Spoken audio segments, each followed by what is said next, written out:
Shalom, first and foremost, I want to give all honor, glory, and praise to Yahweh, Bahashem, Yahweh Shai, Bahashem, Wakwakadash. Double honors to the elders of Great Millstone, and peace and salutations to the brothers that are doing this work in true sincerity. And we're going to jump right into the lesson. This is Psalms 37 and 10. And it says, "For yet a little while, and the wicked shall not be. Yea, thou shalt diligently consider his place, and it shall not be." Now, this is speaking about the wicked, which if you want to know who the wicked are, it's the majority of it. The majority of them are the nation of Edom, the nation of Esau. Let's go ahead and get a scripture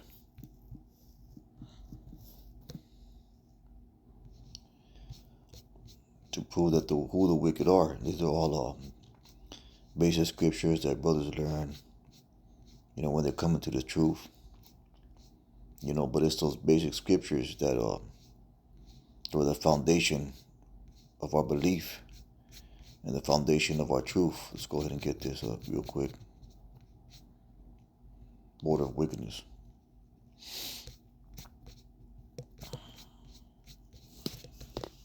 It's a lot.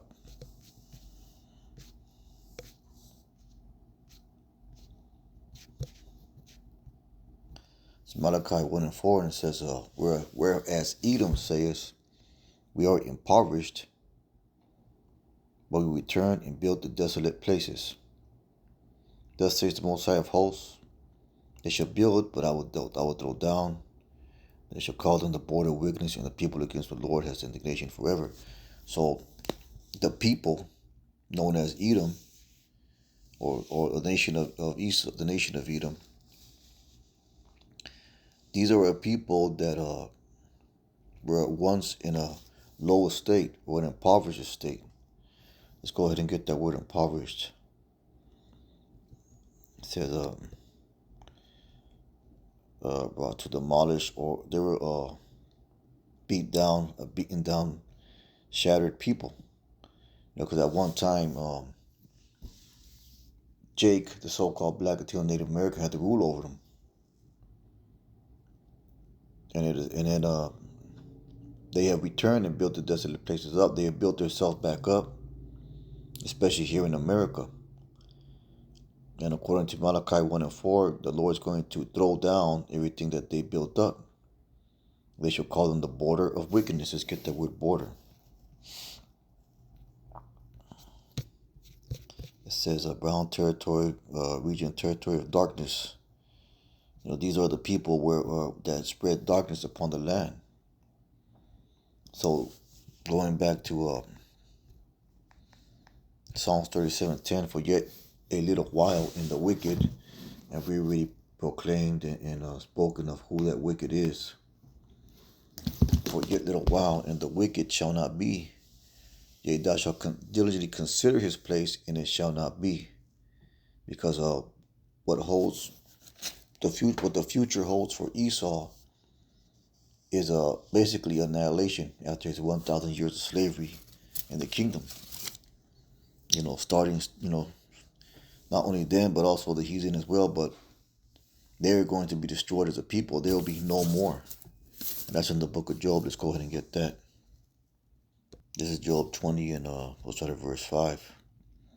It said, the triumphing of the wicked is short, or their rulership, or their power over things is short. And we reestablish who the wicked is. And the joy of the hypocrite but for a moment.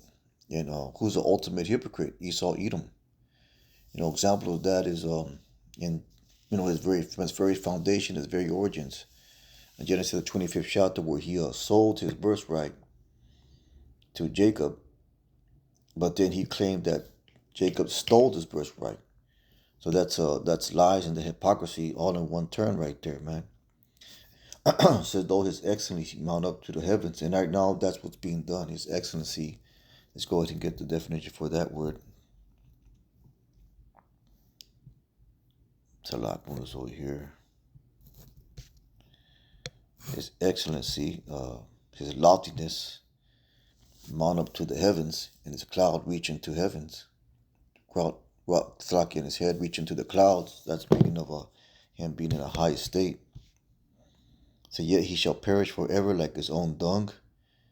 They which have seen him shall say, where is he? And that goes back to Psalms 37 and 10. He shall fly away as a dream, and shall not be found. Yea, he shall be chased away as a vision of the night. Thy eye also which saw him shall see him no more, neither shall its place any more behold him. So that's what's going to happen to the nation of Edom, the nation of Esau, and which are, the head of those are the elites.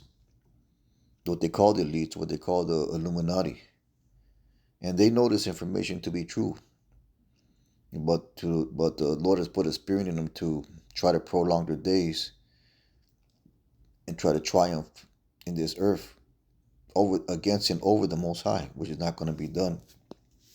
That's why it says those X amount up to heavens has reached the clouds. He's going to think that there's going to be a brief moment where he thinks that he accomplished his program, so to speak, his new world order. Because he's going to bring out that RFID chip. He's going to cause great and small to accept it, minus the predestined, minus the remnant. And he's going to break persecution on the Israelites, so-called Black and Native American. And he's going to think that he's very close to, or he's going to taste victory, man, on the tip of his tongue. But at that very moment, when his belly is full, so to speak, the Lord's going to destroy him. So that's what the future holds for Esau Edom, man. Let's go ahead and get a few more scriptures. So we read Psalm 37 and 10. Well, I'll start at verse 1. Because this whole chapter, it goes into it. It says, fret not thyself because of evildoers. And who are the evildoers? We established who that was. Who does evil upon the earth? Who institutes, encourages, and propagates and sets up and decrees evil to be done upon the earth? The Edomites. The wicked of the earth are the Edomites. Those are the evildoers.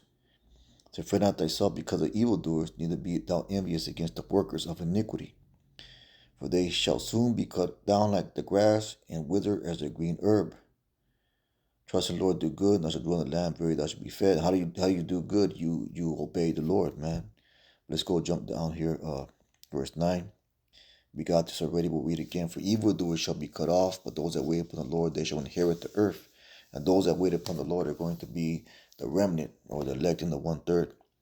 For yet a while the wicked shall not be, either shall diligently consider his place, and it shall not be.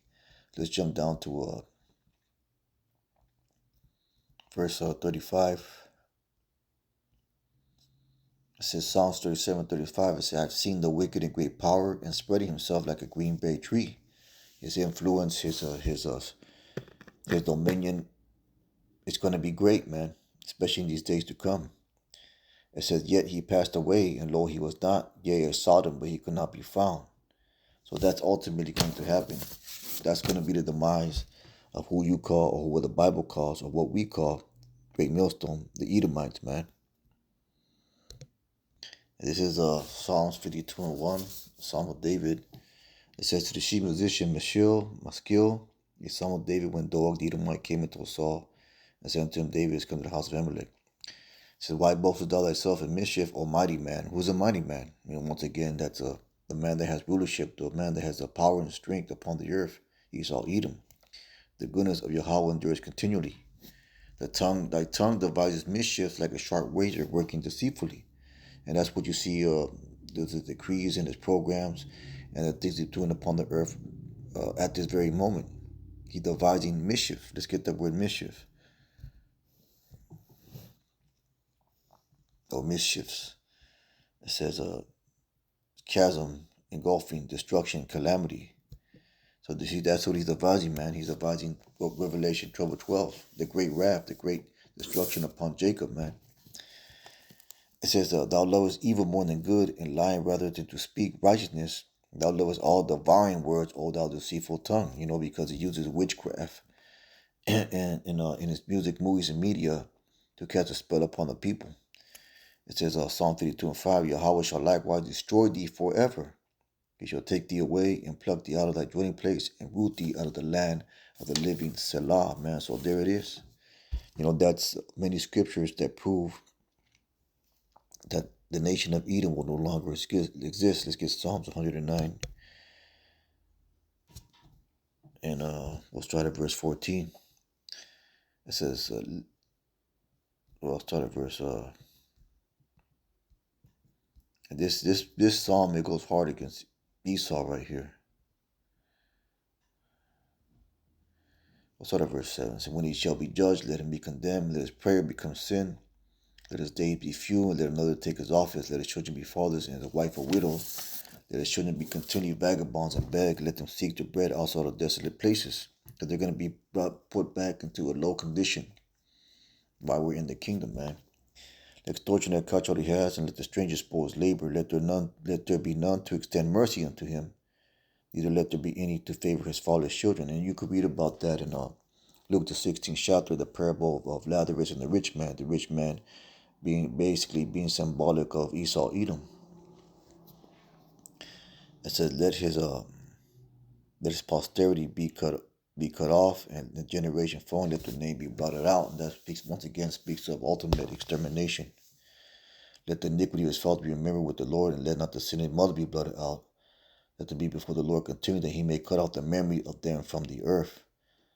Because he has remembered not to show mercy, he afforded affliction, man. The scripture says he afforded affliction of the so-called black, Latino, and Native American, but persecuted the poor and needy man, that may even slay the broken in heart.